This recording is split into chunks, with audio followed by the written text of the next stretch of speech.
ಶಿವಮೊಗ್ಗ ಜಿಲ್ಲೆ ಸಾಗರ ತಾಲ್ಲೂಕಿನ ಪ್ರವೇಶ ದ್ವಾರದಂತಿರುವ ಕರ್ನಾಟಕ ಪಬ್ಲಿಕ್ ಶಾಲೆ ಆನಂದಪುರ ರಾಜ್ಯದ KPS ಶಾಲೆಗಳ ಪಟ್ಟಿಯಲ್ಲಿ ಪೂರ್ವ ಪ್ರಾಥಮಿಕ ವಿಭಾಗದಿಂದ ಕಾಲೇಜುವರೆಗೆ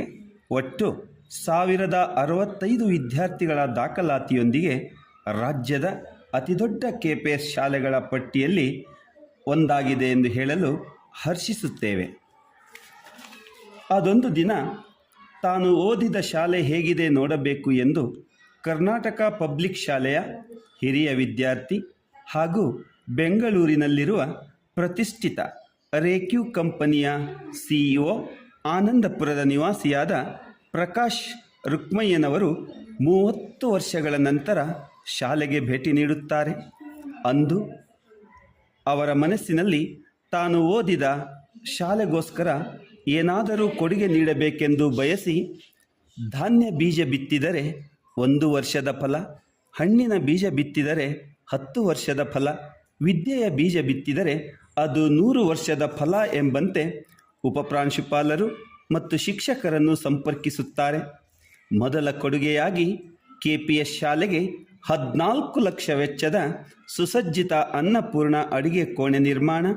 4,50,000 ರುಗಳ ಬಾಯ್ಲರ್ಗಳ ಕೊಡುಗೆ, ನಂತರ ಭವ್ಯವಾದ 1,50,000 ವೆಚ್ಚದ ಧ್ವಜಸ್ತಂಭ ನಿರ್ಮಾಣ, KPSನ ಕಚೇರಿಗೆ 2 ಲಕ್ಷ ವೆಚ್ಚದ ಕಲ್ಲರ್ ಪ್ರಿಂಟರ್ ಮತ್ತು ಜೆರಾಕ್ಸ್ ಯಂತ್ರ ಕೊಡುಗೆ, ಪ್ರೌಢಶಾಲಾ ವಿಭಾಗದ ಪ್ರತಿ ತರಗತಿ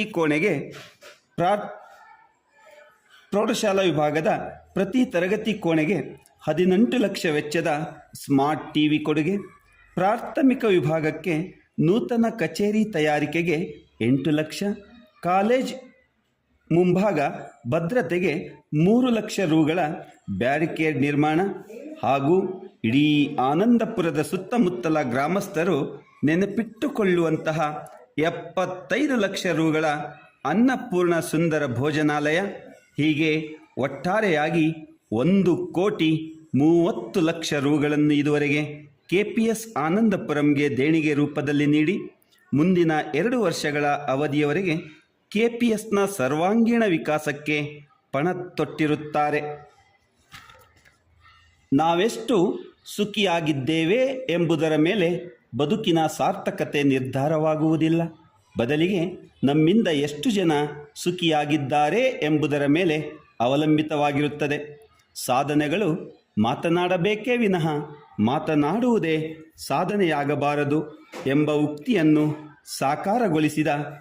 ಸ್ನೇಹಮಯಿ, ಸೌಹೃದಯಿ, ಸರಳ ಸಜ್ಜನಿಕೆಯ ಕೊಡುಗೈ ದಾನಿ, ಆನಂದಪುರದ ಕಣ್ಮಣಿ, ಬಡ ವಿದ್ಯಾರ್ಥಿಗಳ ಆಶಾಕಿರಣ KPSನ ಹಿರಿಯ ವಿದ್ಯಾರ್ಥಿ ಶ್ರೀ ಪ್ರಕಾಶ್ ರುಕ್ಮಯ್ಯನವರಿಗೆ ಈ ಶಿಕ್ಷಕ ದಿನಾಚರಣೆಯ ಸುಸಂದರ್ಭದಲ್ಲಿ ಸಾಗರ ತಾಲ್ಲೂಕಿನ ಎಲ್ಲ ಶಿಕ್ಷಣ ಇಲಾಖೆಯ ಅಧಿಕಾರಿ ವರ್ಗದವರ ಪರವಾಗಿ